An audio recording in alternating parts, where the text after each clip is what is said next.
Kalau Siapa? pertanyaannya adalah puasa bikin asam lambung naik, benar atau salah? Nah, Puasa puasa- bikin asam lambung naik, benar Puasa atau bikin- salah? Justru di sini pembelajarannya, makanya dengerin dulu, Abel. Di sini pembelajarannya. Jadi kalau orang bilang puasa bikin asam lambung naik, bikin mah ceritanya, itu jawabannya benar. Tapi kalau ada orang lain yang bilang, bukan Abel, tapi orang lain yang bilang puasa ternyata tidak bikin asam lambung naik, benar apa salah? Salah. Coba Benar. pikirin lagi. Benar. Nah, kan pinter kan? Jadi artinya Gimana apa? pinter? Nah, maksudnya poin di sini saya cuma mau bilang, kenapa dua-duanya jawabannya benar? Karena jawabannya adalah ketika kita mengasosiasikan puasa sebagai ancaman, maka pada saat itu kemampuan kita memproduksi asam lambung berkurang. Oh. Asam lambung itu namanya the strongest acid in our body, itu namanya hydrochloric acid. Nah itu karena kita jadikan ancaman, aduh saya nggak makan nih, nanti berarti bahaya nih buat saya. Nah pada saat itu kan aktivasi fight or flight hadir. Nah fight or flight hadir, maka produksi asam lambung kita nggak terselenggara. Karena kan kalau kita terancam, kita tidak akan berfokus kepada mau produksi. Kita fokusnya mau lari, mau kabur, atau mau melawan. Nah jadi otomatis yang namanya hydrochloric acid atau disingkat HCl itu tidak terselenggara.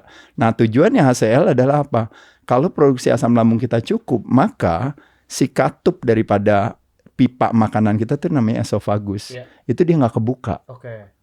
Nah tapi kalau pipanya dia kebuka gara-gara asam lambungnya kurang, maka asam lambungnya naik. Makanya asam lambung naik itu bukan karena produksi asam lambung naik, tapi karena lokasinya naik.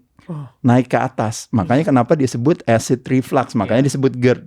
Acid reflux, naik ke atas. Nah, jadi poinnya dari cerita ini adalah bahwa jadi kalau orang bilang, "Oh, saya kan punya GERD."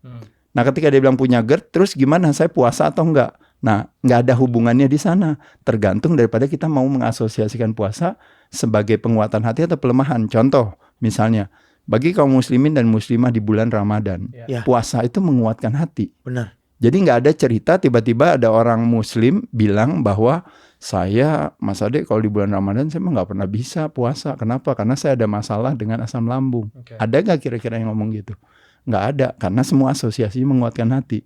Kalau Abel agamanya apa? Islam, alhamdulillah. Nah, kalau di Islam atau mungkin di Kristiani ada satu istilah yang mengatakan misalnya kalau hatinya tenang, hatinya sukacita, hatinya gembira, itu biasanya menguatkan, betul nggak? Betul. Ya artinya Setuju, menguatkan. Kadang-kadang kalau sedih kita badannya jadi lebih sakit. Makanya kenapa ada nama emofera itu artinya dari akar kata emosi, tubuh yang terusik karena opsi cara pandang kita kan.